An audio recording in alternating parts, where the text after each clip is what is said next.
সকাল হলেই টেনশন কাজ করে কি রান্না করব, কি ভাজি করব বা কি করব, আজকে সকালে কি নাস্তা দিয়ে খেতে দিব বা দুপুরে কি রান্না করব। সকালে তো রুটি বানাতে হবে। আসসালামু আলাইকুম, কেমন আছেন সবাই? আশা করি আল্লাহর রহমতে সবাই ভালো আছেন। আলহামদুলিল্লাহ আমিও ভালো আছি। আর দেশ ও দেশের বাহিরে যে যেখান থেকে আমার ভিডিওটা দেখতেছেন অবশ্যই ফলো দিয়ে সাথে থাকবেন। আর আজকে সকালবেলা ঘুম থেকে উঠে শীতের সকালে উঠতে উঠতে একটু লেট হয়ে যায়। আর সকালবেলা উঠে বাসি কাজ সেরে চলে আসলাম রান্না কি করব। এই যে একটা বাঁধাকপি ছিল, আর বাঁধাকপিটা কেটে নিব। সকালে যত কিছু করার নাস্তা তো লাগবে, যে কোনো একটা নাস্তার সাথে একটা ভাজি তো করতে হবে। ভাজি না হলে কি রুটি খাওয়া যায় বলেন? যতই ডিম ভাজি দিয়ে রুটি খাই না কেন, জানি একটা তৃপ্তি ভরে না। তার জন্য ভাজি করতে হবে। আর এই বাঁধাকপি কেটে নিলাম, সাথে বাঁধাকপির সাথে কয়েকটা আলু দিব। তার জন্য আলুগুলো পাতলা করে কেটে নিব।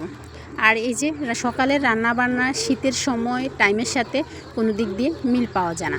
যতই তাড়াতাড়ি উঠি না কেন, মনে হয় সব কিছু গুছিয়ে চুলার কাছে রান্না করে বসাতে অনেক সময় লেট হয়ে যায়, কুল পাচ্ছি না। আর আজকে চিন্তা করলাম সব কিছুই কেটে একসাথে ধুয়ে রান্না করতে বসবো। আর এদিক দিয়ে দুপুরে কি রান্না করব, এটা একটা টেনশন। দুপুরে তো রান্না করতেই হবে, দুপুরে সবাই খাওয়া দাওয়া করবে, সেটাই তো। আর আজকে একটা মিষ্টি কুমড়া ছিল, এটা আমাদের গাছের মিষ্টি কুমড়া। এই যে কেটে নিয়ে আসলাম, এখন এটাকে ভালো করে কেটে নিব। আর কি দিয়ে রান্না করব এও এক টেনশন।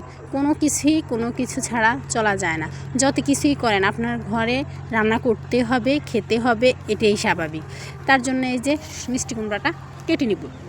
আর প্রতিদিনের সকালের মতো এই যে নাস্তা, সবার আগে তো নাস্তা রেডি করতে হবে। এদিক দিয়ে আটার দৌড়টা খুলে নিল আমার শাশুড়ি, আর আমি চলে আসলাম রুটি বেলতে। রুটি বেলে নাস্তা খাবার পালা সবারই শেষ, এখন হলো রান্নার পালা।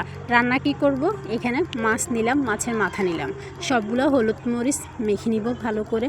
আর ভালো করে মেখে নিব বলতে, মাছের মাথা দিয়ে অন্য একটা তরকারি রান্না করব। তার জন্য মাছের মাথাগুলো প্রথমেতে তেল গরম হয়ে গেছে, এখন চুলা দিয়ে দিব, গরম করে নিব।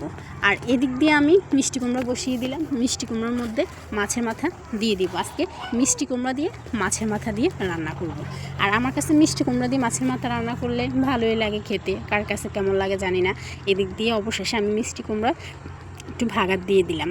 ভাগাত না দিলে কিন্তু ভালো লাগে না মিষ্টি কুমড়ার মধ্যে। আর এদিক দিয়ে চলে আসলাম মাছ ভাজতে। মাছটা ভাজা শেষ হয়ে গেল, এখন হলো রান্নার পালা। আজকে আমি মাছটাকে টমেটো দিয়ে